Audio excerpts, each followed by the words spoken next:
आप ये video YouTube पर देख रहे हैं तो हमारे चैनल को सब्सक्राइब करें और बेल आइकन को दबाना ना भूलें। सतलोक के मालिक कबीर परमात्मा के पाने की आपको विधि बताते हैं। सुन आत्मा चितला के और सतपुरुष से कर ले सगाई, गुरु बिचौला बना के। आप जी की सगाई करवा दी इस दास ने सत्य पुरुष से सभी की। और सगाई होगी तो ब्याह भी होगा, और ब्याह होगा तो पति के घर भी जावांगे। और जिनका कितने सगाई ना कुछ सलसलाए नहीं है, वो तो कंवारी हैं, तो वो जाएंगी क्योंकि वो तो यहीं रह जाएंगी, अभी यहीं रहेंगी।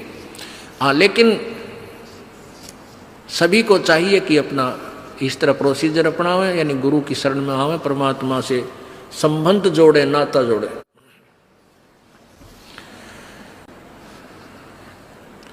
सतपुरुष से कर ले सगाई, गुरु बिचौला बना के। फिर सत्संग बान बैठिए लाडो और दान की मेहंदी रचा के। जैसे बान बिठाया करते हैं, 5-6 दिन बिठाया करते हैं, 6-7 दिन, तो परमात्मा कहते हैं वहाँ वो तेल चढ़वाता है, वो बान नहीं, इस सत्संग रूपी बान में यहाँ बान बैठो, यहाँ आओ, ये राम नाम का तेल चढ़ावांगे आपके, और फिर आपका रंग रूप निकल जाएगा, यानी आपके अंदर परिवर्तन आएगा। तो क्या कहते हैं, सत्संग बान बैठिए लाडो और दान की मेहंदी रचा के।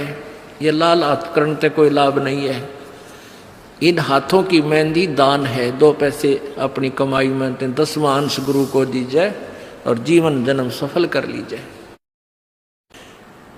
और 5 गहने पैर सुहागन, शील, संतोष, विवेक, दया, आधीनी, विनम्रता, और सतनाम की बिंदी लाके, जैसे टिक्की लगाते हैं, कहते हैं तेरा मूल मंत्र ये सतनाम हो, ये सच्चा नाम 2 अक्षर का, जिसमें एक ओम और एक तत् है, ये त्रिबिंदी हो, यानी तेरा ये खास सबसे पहले दिखाई दे कि ये सतनाम उपासी है। आत्मा परमात्मा को जब प्यारा लगेगा तो जब स्वीकार करेगा। और फिर क्या कहते हैं, प्रेम की लाली ला कै सुरता क्यों ना पति रिझावे है। ये लाल ओठ करने से कोई लाभ नहीं है, ये तो मूर्खा के काम है। पहले कोई भी ऐसी क्रिया अच्छे घरों की बहन बेटियां नहीं करते थे। इस नकली सी सिनेमा ने, इन टेलीविजनों ने ऐसा भट्ठा बैठा दिया कि सबको एक सत्र पर गली में ला खड़ा किया। गांव घर में ब्याह होता है, पहले कंजरी नाचा करती, हिजड़े नाचा करती, ये वैसाएं नाचा करती थी। अब बहु अच्छे घरों की बहु बेटियां सरेआम गली में डांस करती हैं, ऐसा बूंदा लाल थोपड़ा करके। तो क्या ये अच्छे कर्म है? ये नहीं करना चाहिए। एक सब बच्चा से रहना चाहिए, हम इंसान हैं। वो तो एक समाज का जो बिगड़ा हुआ रूप होता था, वो इस तरह की बकवादें किया करते थे। तो ज्ञानहीनता, मर्यादाहीनता, निर्लज्जता इतनी बढ़ गई समाज में, इसको भी अब सेट करना है। तो कहते हैं प्रेम की लाली ला के, प्यार तो बोला सब बान भाइयां थे, सभी भक्तों से, समाज में वो भी कोई बगैर उपदेशी भी रिश्तेदार है, सबसे मृदु भाषा से प्रयोग करे, मीठा बोले, प्यारा बोले, ये तेरी लाली है, ये तेरे होठों की शोभा है। फिर कहते हैं जाप अजप्पा जप के अपना दहेज बना लिए। ओह, ये भक्ति की कमाई जो श्वास उश्वास से ये अजप्पा जाप कहलाता है। कहते इसका जाप करके तू अपना ये दहेज बना, यानी धन जोड़ ले, जो आगे लेकर जाना है, दहेज जो अपने पति के घर लेके जाना है। पहले कुरीति थी कि जो लड़की घना धन लेकर आती थी दहेज का, उसका आदर पूरा परिवार करता था। ऐसे हमारे हम भ्रमित थे, अज्ञानता थी। तो उसी दृष्टिकोण से ये कहा गया है कि जैसे अच्छा ज्यादा दहेज लाने वाली बहु पुत्र वधू अपने ससुराल में आदर सत्कार पाती है, ऐसे ही तू डट के भजन कर, घना दहेज बना ले सत्य अजप्पा जाप का।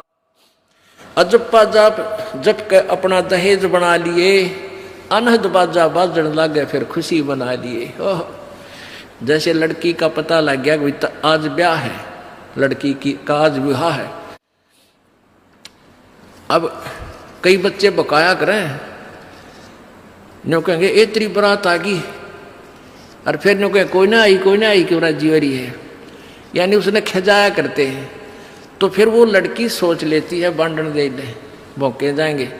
तो कहते हैं जब वो बाजा बाजन लाग जा तब सोच लिए बात लवा लाग ली कि आ गई बारात। तो कहते हैं आप भक्ति जब करोगे तो आपको ऑटोमेटिकली आपके ये ऊपर के यहाँ से ऊपर के हिस्से में बहुत सी आवाजें, कई प्रकार की आवाजें आने लग जाएंगी। इसमें जो हमें आवाज सुनती हैं ये प्राथमिक भक्ति की लक्षण है, अंतिम नहीं है। हाँ, ये भी सुननी चाहिए, सुनेंगी, आपको अवश्य सुनेंगी, ना चाहते हुए भी सुनेंगी। और कभी सुनना चाहो तो कभी 2, 4, 10 मिनट, कभी कभी डेली नहीं, कभी ऐसे कान बंद करके एकांत स्थान पर सुन लेना, आपको सारा साजबाज अंदर बाजता दिखेगा, जिसकी भक्ति इस लक्षण हो गए। कुछ एक को वैसे भी सुनती है जिनके पूर्व जन्म की भक्तियां होती हैं और फिर धीरे धीरे उनकी बंद हो जाती हैं, आगे कुछ नहीं सुनती, चाहे वो किसी का नाम जाप ले रखा है।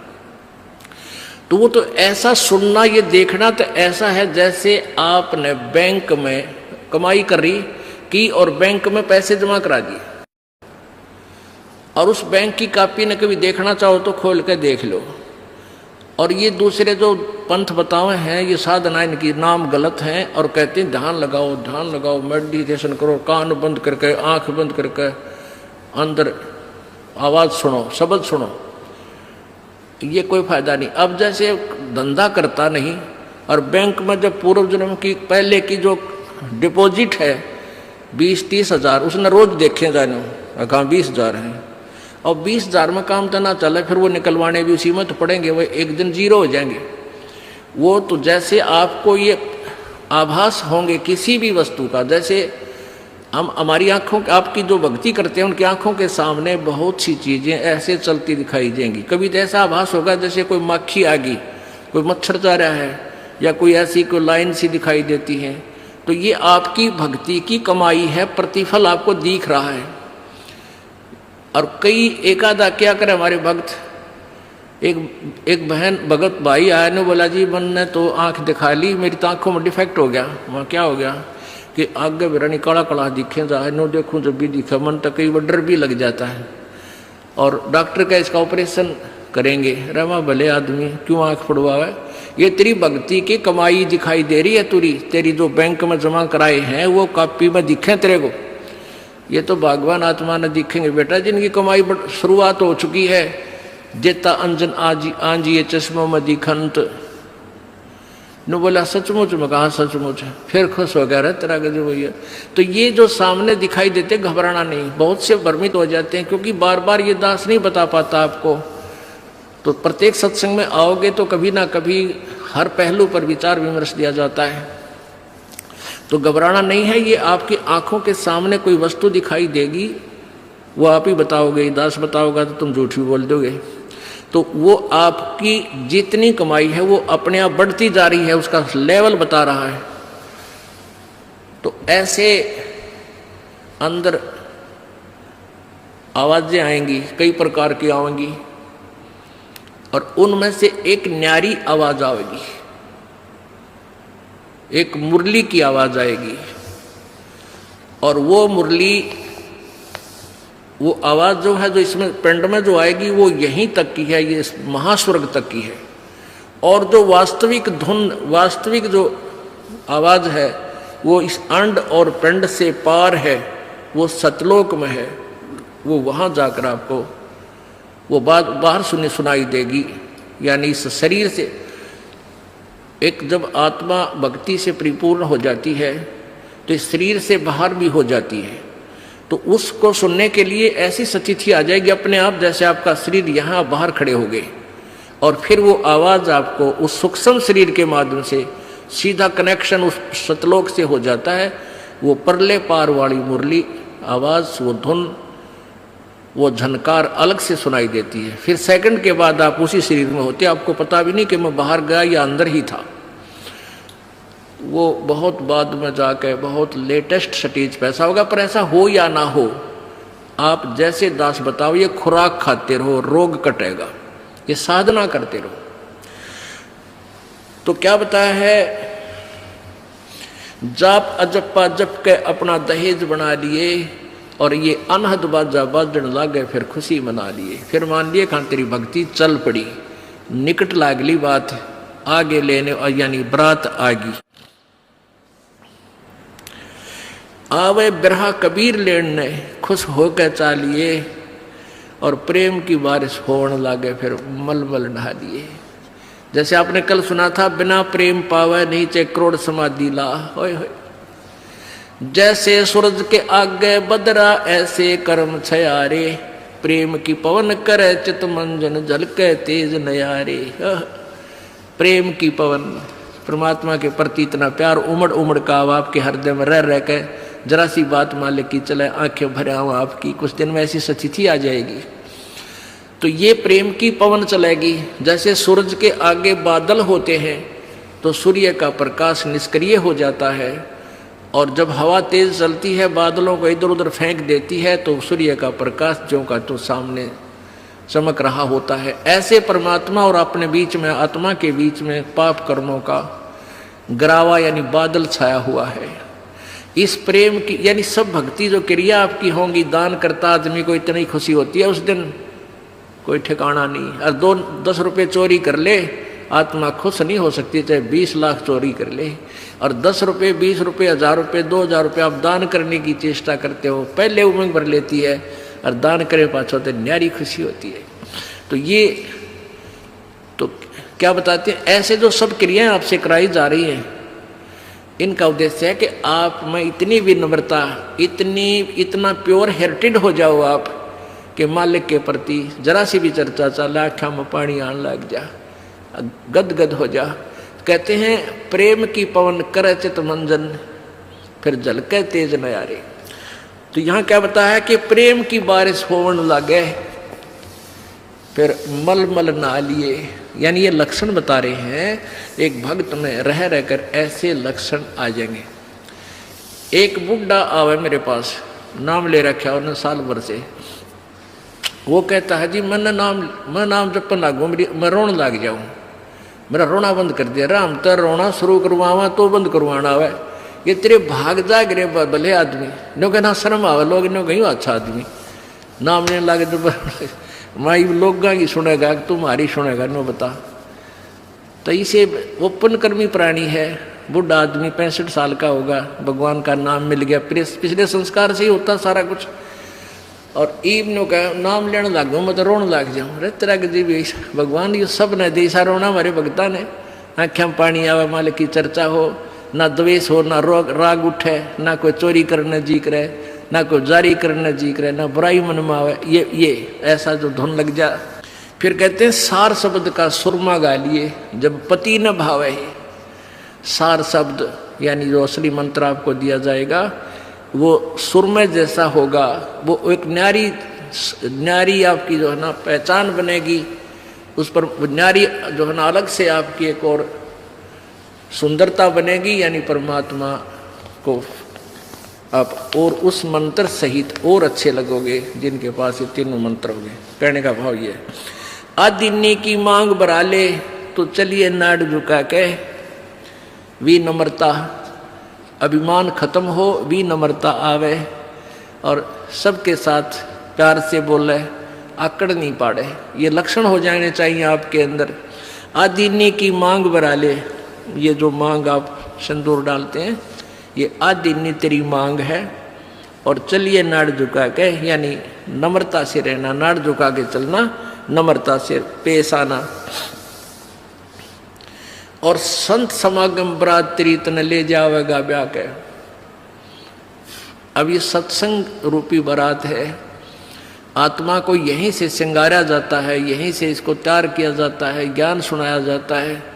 तो ये परमात्मा, सत्संग में आने वाली आत्मा ही परमात्मा के पास जाएगी। यानी ये बरात वाले ही, बरात ही समझो उस मालिक की है। संत समागम बरातरी तन ले जावेगा ब्याह के, सुरत नृत है डोली तेरी। सुरत और नृत ये आत्मा इनके साथ चलेगी और बैठ सुन शिखर में जाकर यानी सतलोक में जाकर बैठ जा। और मकर तार का खेल कांगना अलल ध्यान दचा के। अब कांगना खेलते हैं ना, जैसे यहाँ एक मोटा बांध दिया, दूसरा मोटा बांध दिया नाड़ा और कई गांठ ला दें, फिर नहीं कहेंगे वो देवर खोल लेगा इसने, कांगना खेल लेंगे ना खुल जा उबरण के फंड होया करना लंबा चौड़ा सिस्टम। तो परमात्मा कहते हैं अब मकर तार का खेल कांगना छूट ना जाते हैं, छूट गया वो हार जाएगा। तो उस मकर तार का ऊपर से जब आत्मा यहाँ से चलेगी, परमात्मा कई तरीके से इसको कहीं किसी स्थान पर किस तरीके से आपने जाना है, तो आप कई बार एक आध बार कभी ध्यान वैसे ही कुदरती लग जाता है, बैठ जाते हैं, कभी आंखें खुली है तो भी बंद हो जाती हैं। और कई बार ऐसा होगा कि एक मकड़ी के तार जैसा आपको लंबा स्ट्रेट बहुत, उसका कोई और छोर आप नहीं देख सकोगे, ऐसा तार सा नजर आएगा, उसको मकर तार कहते हैं। उसके साथ लग के आत्मा जैसे मकड़ी उस तार को पकड़कर ऊपर चढ़ जाती है, ऐसे वो मकर तार का आपको दिखाई देगा जब चलेगी यहाँ से आत्मा संसार छोड़ के। तो एक मकर तार का मार्ग आपको मिलेगा, उसके साथ चलना, उसको छोड़ना नहीं, तो उधर नहीं जाना, नहीं तो मार खा जाएगी। तो ऐसे ही वो कांगड़ा खेलते हैं, जब दोनों और दाव लगा देते हैं, तू खोल गया तो तू हार गया, हारगी। तो ऐसे अपने अपनी जबरदस्ती से उसको पकड़ लेना है उस मकर तार के, उस मकर तार को। मकर तार माने मकड़ी का तार। ऐसा एक रास्ते में आपको ये गाइडलाइन होगी कि इसके साथ साथ चल, भ्रमित ना होना सतलोक जाने के लिए। वो कुछ समय कुछ स्थान तक मकर तार है, उसके बाद फिर परमात्मा का अलग से मार्ग है। सुरत नृत्य है डोली तेरी, बैठ सुन शिखर में जाके, मकर तार का खेल कांगना अल्लल ध्यान दचा के। ओए होए, एक एक वाणी का आधा हिस्सा भी इतना जबरदस्त भर रखा भगवान ने। अब अलल पंख, अल्लल ध्यान दचा के, एक अलल पक्षी होता है, उसको अनल भी बोलते हैं। अनल, अनल माने वायु, यानी वो आकाश वायु में ही रहता है, ऊपर नीचे नहीं आता। वो अंडे भी ऊपर ही दे देती है वो अलल पक्षी मादा, और उन अंडों को हवा में छोड़ देती है, और ऐसे स्थान पर अंडे देती है, पैदा करती है कि नीचे केले के बन हो, केले के बन। तो केले कैसे फंसे रहा कर, केले के बना बनो आपस में बहुत लंबे लंबे बढ़ जाते हैं। तो वहाँ आकाश से वो अलल पक्षी बहुत लंबा चौड़ा होता है, वो कम से कम भी सैकड़ों फुट लंबा और 50 फुट की चौड़ाई होती है। इतने बड़े बड़े पर होते हैं उसके, बहुत ज़बरदस्त लोहे के तौ की तरह, और पंजे होते हैं जैसे नो चमटिया की तरह, खुर जैसे बहुत ज़बरदस्त नाकुल्ले, बहुत मजबूत, और 4 पैर होते हैं उसके, पक्षी होता। तो वहां से अंडे छोड़ देती है, भगवान हवाला है। अंडे नीचे आते हैं हवा की घर्षण से, वो परवरिश को यानी वो पक जाते हैं, और केले के अच्छे भारा भारा अंडे होते हैं, वो 2-2 दड़ी के, और ऊपर तो 1-1 दड़ी के, 5-5 किलो के, और ऊपर तो आते ही वो केलों के पत्तों पर आकर गिरते हैं। उन केलों को तोड़ते हुए सपीटते नीचे आते हैं। तो केलों पर गिरने से, उन केले पर गिरने से, उन पेड़ों पर, तो उसकी स्पीड कम हो जाती है, और तो केले को तोड़ता हुआ वो आसानी से आकर नीचे पड़ता है, और पड़ के फूट जाता है, उसमें से बच्चा निकल जाता है। वो बच्चा वहाँ फिर उस वन में घूमता है, फिरता है, चारा चरता है, और फिर कुछ दिनों में वो उड़ने लग जाता है, यानी परिपक्व हो जाता है, वो प्रफुल्लित हो जाता है, और वो उड़ उड़ कर देखता है, काफ़ी दूर तक उड़ता है, फिर वापस आ जाता है, 1-2 साल तक वही रहता उस वन में। उन पक्षियों के साथ भी घूमता है, अपने मित्रों के साथ जो दूसरे पक्षी होते हैं, अन्य जीव जंतुओं के साथ भी घूमता है, लेकिन उनमें उसकी मित्रता नहीं रहती है, क्योंकि उसको पता होता है कि मेरे माता पिता ऊपर हैं, यहाँ नहीं है। पुण्यात्मा, ये बहुत ही उत्तम ज्ञान है और छुपा हुआ ज्ञान था, ये तत्व ज्ञान है।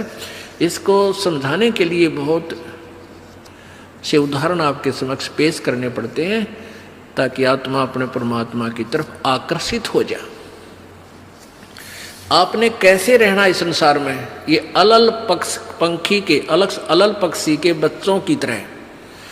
अब वो यहाँ आए, यहाँ आसपास उस वन में पक्षी पशुओं के साथ रह रहे हैं, लेकिन वो एक पल भी वहाँ जाने को नहीं बोलते कि एक बार हम उड़न जोगे हो जावा, उसी दिन भाग जावांगे यहाँ से। हम जवान हो जावें तो उसी समय चल पड़ेंगे। तो जब वो युवा हो जाते हैं और खूब उड़ने योग्य हो जाते हैं तो चलते समय कहते हैं 5 हाथियों को वो पक्षी अलल पक्षी ऐसे लटक, क्योंकि उन केड़ों के वन में हाथी के भी झुंड के झुंड होते हैं, वहाँ होते थे पहले समय में, तब बने ना रहे, तो वहाँ झुंड के झुंड हाथी होते हैं, नो एक दूसरे के सट कर चला कर सैकड़ों की संख्या में, कई झुंड है। तो वो अलल पक्षी उनके ऊपर झपट्टा मारता है और उसके इतने तेज वो होते हैं 1.5 फुट के पंजे, और उनको ऐसे फंसा लेता है चारों हाथियों को, 4 हाथियों में, 5 और 5वें ने नोक मुंह के साथ। कहते 5 हाथियों को उठाकर वो अलल पक्षी आकाश में चला जाता है अपने माता पिता के पास, और फिर उनका आहार लेकर जाता है, वो आहार उससे उनसे करते हैं। तो अब आप यहाँ आए हो अलल पक्षी की तरह ध्यान रहे। एक पल भी वो पक्षी का बच्चा अपने माता पिता को नहीं बोलता कि मैं यहाँ का नहीं हूँ, मेरे तो ऊपर है माता पिता, और जब मैं यहाँ से जब जाने जोगा हो जाऊंगा 1 मिनट में चल पड़ूंगा। तो आप उस अलल पक्षी के बच्चे की तरह यहाँ अब तैयार हो, अच्छी खुराक खाओ राम नाम की, और मजबूत हो जाओ, और चलते समय इस राम नाम की कमाई लेकर ऊपर चलेंगे। अब कहते हैं अलल ध्यान जचा के वो पक्षी का बच्चा एक पल भी वो यहाँ रह ही नहीं सकता। उसको ये पता होता है, कॉमन सेंस होती है कुदरती, कि मेरे माता पिता वहाँ है, जिस दिन मैं यहाँ से जाने योग्य हो जाऊंगा एक पल नहीं रहूँ यहाँ पर। तो ऐसे आपने ये हर दिन उस सतलोक में जाने का अलल पक्षी की तरह यू ध्यान लगा कर वो जचा कर रखनी है, इसको भूल नहीं पड़ने देना। मकर तार का खेल कांगना अलल ध्यान जचा के, और बैठ विश्वास सेज बिछा के, जो शब्द छैल आवे है। अपनात्मा कहे कबीर सुनो भाई साधो, मैं तो हूं विश्वास में। जो क्रिया जो साधना आपको बताई जाती है, वो साधना वो है जो सब सदग्रंथों में प्रमाणित है, और वो है जिन महापुरुषों ने परमात्मा पाया, उन्होंने भी यही क्रियाएं की। तो आप एक विश्वास रूपी सेज पर, जैसे दुल्हन होती है अपने पति के इंतजार में वो बैठ जाती है, तो ऐसे ही कहते तू अपना विश्वास रूपी सेज बिछा के इंतजार कर उस परम पिता के आने की। विश्वास तेरी सेज है, यानी तेरा विश्वास है तो मालिक आवेगा, और विश्वास नहीं है तू ही वहां से चला गया कि तो फिर पति कहाँ मिल जाएगा। कहने का भाव ये है कि डगमग नहीं होना है, अपना विश्वास दृढ़ रखना। जो बताया गया ये विधि और यही भक्ति आपको परमात्मा मिलाएगी। यानी शब्द छैल का अर्थ है वो अविनाशी परमात्मा, शब्द अर्थ अविनाशी को कहते हैं। अविनाशी परमेश्वर तेरा पति तुझे वहां लेने आएगा, और इस प्रकार हम परमात्मा पाएंगे। बोलो सतगुरुदेव।